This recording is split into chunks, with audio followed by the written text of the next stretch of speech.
All right. Okay, you ready? All right, let's go. Okay, so we're learning about this different type of an E field, a non-Coulomb E field, which does not have a potential energy associated with it. So what we want to do now is we want to calculate it. We just want to do an example where we calculate this new strange electric field. So let's do it. So, oh, sorry. Go away. Come on. Here we go. Yeah. Okay, here we go. So here's a solenoid, just an ordinary solenoid. And in the middle of the or inside the solenoid, we're going to put a conducting loop, just a wire. All right, just put a wire there. Okay? So once again, you know, if we have a changing current, we're going to get a changing magnetic field. Mr. Faraday says we get a changing magnetic flux, sorry. Then there's going to be a EMF produced around this thing.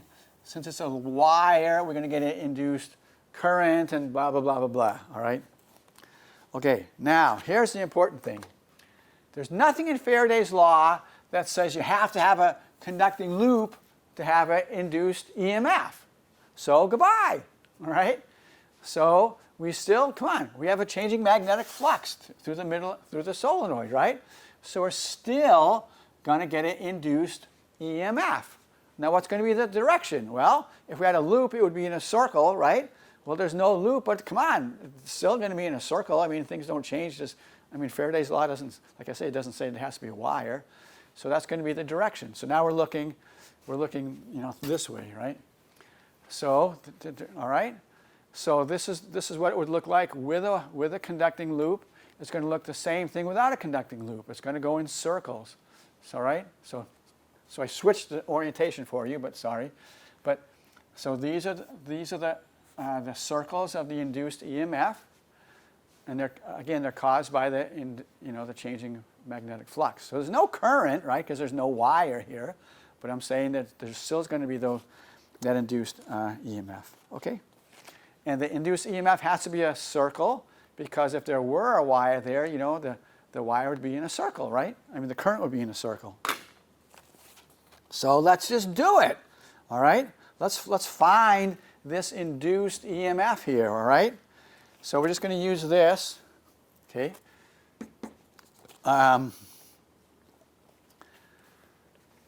The E field is going to be at the same distance from the center of the circle, so we're going to assume it's constant, because E fields usually depend on the distance, right? So we're just working on this right now, all right? So, all right, so here we go.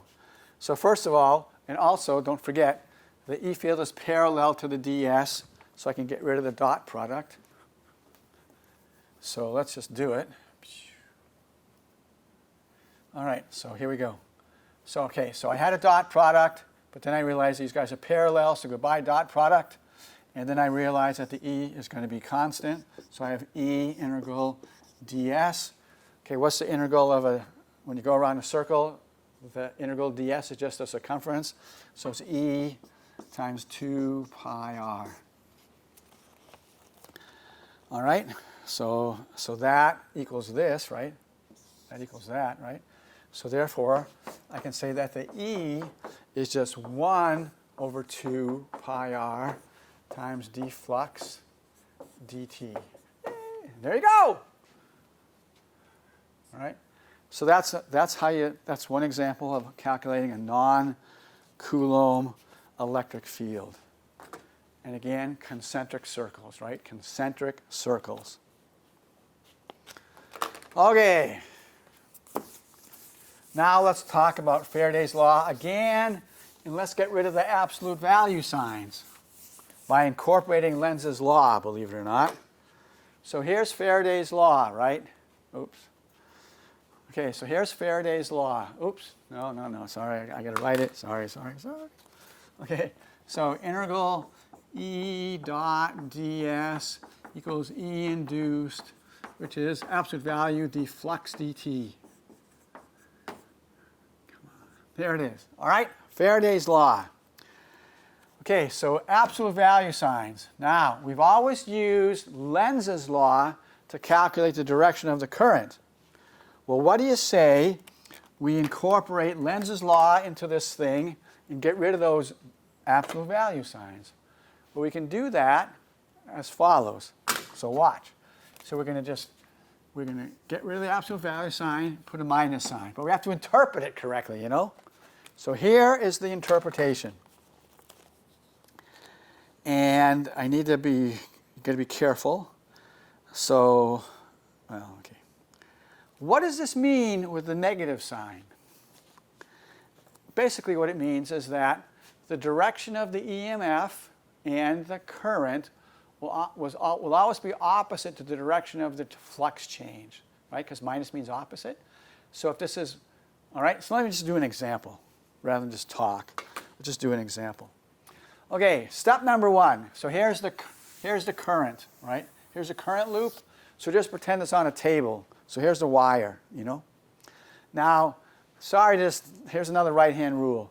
So let's just, so you decide on the direction, on the sign of A, okay? You have to decide. So let's just say here's our wire, and we're gonna use our right hand like this. So we're gonna say that, so this is, for me, is counterclockwise. So I'm gonna say that when you go counterclockwise, the A has a positive value here. Okay? I can do that. I can do whatever I want to do, you know? So here. So I'm saying that this is positive. This is positive direction if this is my A. Right-hand rule, right? This is positive if this is A. So forget about what you learned in 121 about, you know, omega being positive or negative clockwise or counterclockwise. This has nothing to do with that. Okay? So this is positive direction if my A is that way. Great. All right. So let's see. So here it says that the B field is increasing. The magnitude of the B field is increasing this way. All right? So let's see. So flux is B dot A. This is less than 90, so the flux is obviously positive. The flux is becoming more positive because this thing is, you know, it's all positive. So d flux dt is positive. Okay? Now look at that equation. If the flux change is positive, that means that this thing has to be negative. Okay? Well, we defined this way to be positive, but we're just saying that this is negative, so it has to be the opposite direction. Okay? That's really all. Okay? So if the EMF has a direction in this way, the I has to have the same direction. Okay? That's all. Now, let's use Lenz's law. Let's check it. So the flux is going, it's increasing this way. So Lenz's law says we want to oppose that. So the induced B field will go this way. Well, what has to be the direction of the current? Obviously this way. So all I'm saying is just with that crummy little minus sign, with this interpretation of direction and A and all that stuff, it works. So there you go. By the way, this figure is not in the book. Okay, so here, you figure this out. So pause your video, figure out the direction of the current and the EMF. Okay, we're back. So here you go. Again, we have positive flux, right? B dot A is positive, you know, but the B field is getting smaller, so the flux change is negative, right? It's getting smaller. So what do we want the induced B field to be? We want it to be this way. So that means, so let's see. Well, I'm sorry, I forget I said that. So the flux is becoming, the flux change is negative. So that means that d flux dt is negative. Negative times negative is positive. So the induced EMF has to be positive. Well, we defined this to be positive direction, so the induced EMF and the current are positive. And use Lenz's law, right? The B field is getting smaller this way, so we want induced B field to go that way. Bingo, you just use Lenz's law and it works. Okay. So there you go, folks. All right. We've talked a lot about Faraday, right? He came up with this Faraday's law and all this kind of stuff. Now, at the time of Faraday, a lot of scientists had been doing lots of experiments with electricity and magnetism, but no one had written a mathematical theory. And you always want a mathematical theory because then you can use it to predict new things. So Maxwell was a really bright fellow, good at math, unlike Faraday. And so Maxwell went off and he decided to create a mathematical theory of electricity and magnetism. And he wrote a bunch of equations. And just by the mathematics, just by the mathematical structure of the equations, he saw certain symmetries. And just by looking at that, he said, by golly, according to my equations, it seems logical or reasonable that a changing E field would create a B field. So he did this purely based on mathematics, no experimental evidence whatsoever. Okay? And guess what? Later on, this was shown to be correct. So Maxwell got it just from math. A changing E field creates a B field. This is going to be super crucial in a future chapter when we talk about electromagnetic waves or light. So you want to remember it. Changing B creates E, changing E creates B. So again, we'll talk more about this later, sorry. Okay, let's talk about some applications of Faraday's law. Applications of Faraday's law. Okay, so here, we've talked about this, right? So here's a current loop. I'm not going to worry about all the details. Here's a current loop, and we rotate it. I don't care how, you just rotate it. So we're going to have a changing magnetic flux through this current loop in a B field, right? And so we're going to get a current, okay? So this is called a generator. This is a generator. And let's do the math. You'll see why. So E induced equals D flux. I'm just doing magnitude. I don't care about the minus sign. Okay, so we have d BA cos theta dt. And instead of just having one loop, let's have n loops. We want n loops. And just for fun, let's switch variables. Theta equals omega t, which is not super surprising. So now we're going to have n d BA cos omega t over dt. Okay, the B field's not changing. So what's changing? I mean, that's not changing, that's not changing. So it's just really, so n BA d dt of cos omega t. And that's just, look at this is induced EMF.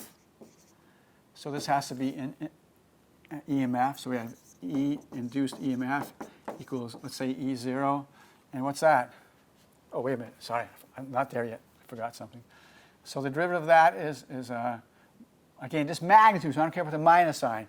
It's going to be sine omega t, but there's going to be omega because of the chain rule. So we have n BA omega sine omega t, right? Just magnitude. This is an EMF. This is a number that has to be EMF. So we have E induced equals E0 sine omega t.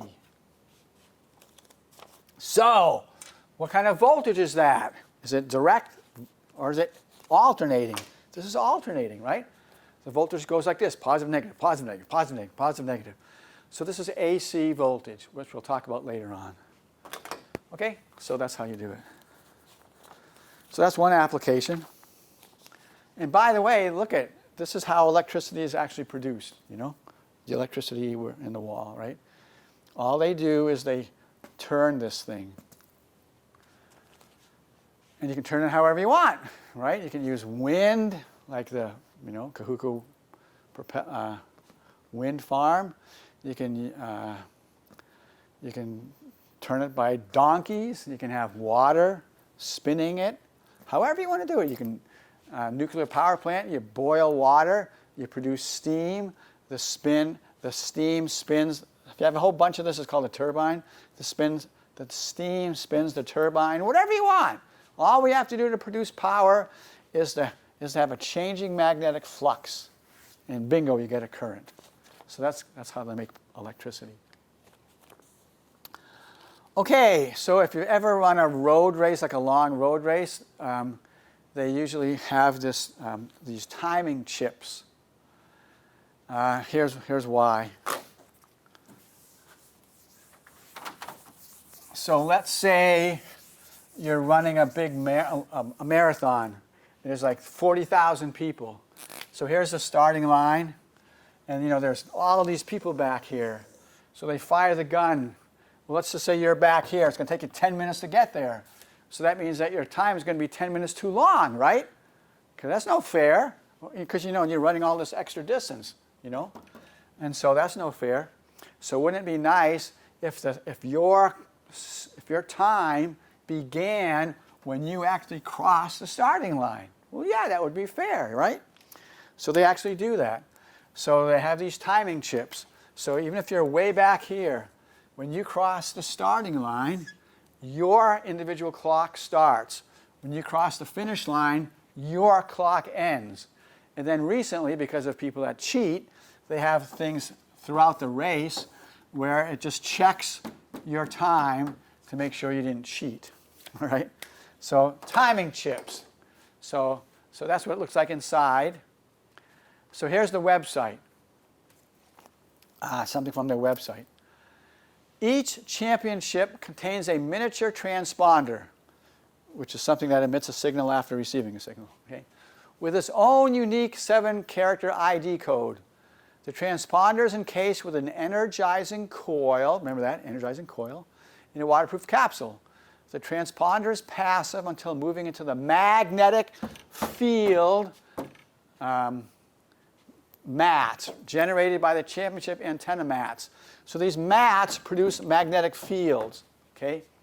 The magnetic field activates the championship's energy coil, producing an electric current that energizes the transponder. The transponder then transmits its unique ID code to the reading antennas located in the same mats. There are no batteries in the championship. It uses a few simple laws of physics to seemingly pull its energy out of the air. Okay, so what are they talking about? Basically, this is it. You have a coil of wire in your chip, let's just say, in the old-fashioned ones anyway. So you're running, okay, so these mats are producing B fields, So as you're running over the mats with your little coil of wire, the magnetic flux through the coil of wire is changing. So you get an induced voltage. You get an induced current. All right, that's why he's talking about this energy coil. You get a current that energizes the transponder, and then blah, blah, blah, blah, blah. So this is just an application of Faraday's law. Is that cool or what? Okay, so that's kind of fun. Okay, so here's a cycle computer. A cycle computer. So how do these things work? I mean, there's no wires. So this, all right, so here's part of it, and then there's the computer up there. So and this is a magnet. So it's basically this. There's a current loop in here. When the wire spins or rotates, whatever you want to call it, it changes the magnetic flux through this wire coil here. There's a voltage, there's a current. So if something is activated, it sends a signal to the cycle computer. Bingo! There you go. Here, this is kind of cool. This is kind of long, but it's really interesting. This is for MRI scans. Let's just read it. A patient undergoing an MRI scan lies in an apparatus containing two magnetic fields. There's a large constant B field, and there's a small sinusoidally varying B field. That's why I write B as a function of time, right? Normally, the scan requires the patient to lie motionless for a long time. Any patient unable to lie motionless, like a child, is sedated. Because sedation, especially a general anesthetic, can be dangerous, a sedated patient must be carefully monitored, usually with something called a pulse oximeter, a device that measures the oxygen level in the patient's blood. This device includes a probe attached to one of the patient's fingers and a cable running from the probe to the monitor located outside the MRI apparatus. Okay, great. MRI scans should be perfectly harmless to a patient. In a few cases, however, disregard of Faraday's law of induction led to a sedated patient receiving burns, severe burns. In those cases, the oximeter cable was allowed to touch the patient's arm. The cable and the lower part of the arm then formed, guess what? A closed loop through which this alternating B field produced a varying magnetic flux. Well, guess what? Faraday's law. This flux variation induced the EMF around the loop. Oh my gosh. Okay. Although the cable insulation and the skin both had high electrical resistance, the induced EMF was large enough to actually drive a current around this loop.